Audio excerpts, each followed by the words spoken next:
Hey, this is Chris, keeping it real. Well, I had a little incident yesterday at lunch. We were at a restaurant here in Oxford, and I was eating my sandwich, and I don't know. I still don't know exactly how it happened, but I like sucked a big chunk of sandwich down to my windpipe. For a second there, I was like really just shocked, like what's going on? And I thought, well, it's just, everybody goes, like the saying says, it goes down the wrong hole every now and then. It's usually not a big deal, but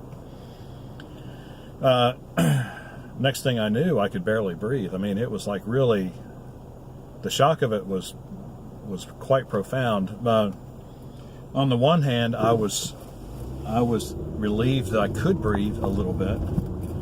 But on the other hand, I really was not comfortable at all with the sensation of not being able to just take a good deep breath whenever I wanted. It's like when somebody cuts off your air, or like maybe 90% of your air, or something cuts off that much air, that's something to be immediately concerned about. And so I coughed once and nothing happened. And so then I just spent like 15 or 20 seconds just trying to get enough air back into my lungs, because I knew what I had to do. I just had to do it, and it was going to take some time. And not ever having experienced that situation before, it was like really unnerving. But I was able to get a fairly good amount of air into my lungs. Of course, I wasn't even thinking about sucking the thing further down into my trachea. But fortunately, that did not happen.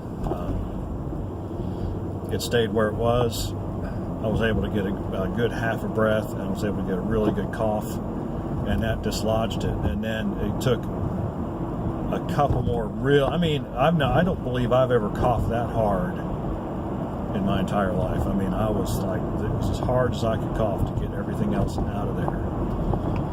And it was like a whole body cough. Like the muscles in my back tightened up. It was so hard.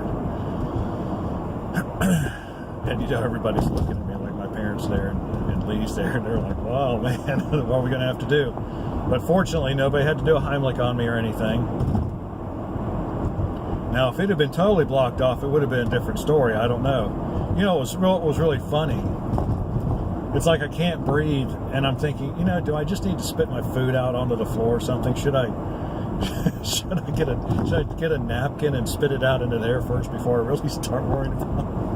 Isn't that stupid? I mean, worrying about making a mess or worrying about how it looked, it's like, oh gosh, you can't breathe, Chris. You really need to just do something to get back to where you can breathe, not worry about all these other things. It's amazing how fast things can flit through your mind when you're under some pressure. So, but anyway, probably lasted all 30 seconds, I think.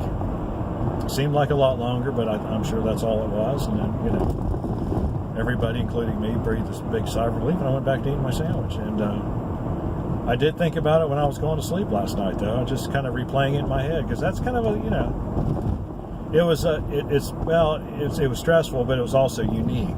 It's like never experienced that before, so you got to kind of process that information, and I guess take more attention to what I'm doing while I'm eating sandwiches from now on. So, something I've just never thought about before. Oh well, that's the way it is. Have you ever experienced anything like that? Ever almost choked on something? Or choked on something and was able to get it out? Leave your comments in the section below. Like and subscribe. We appreciate when you do. And we'll see you on the next one.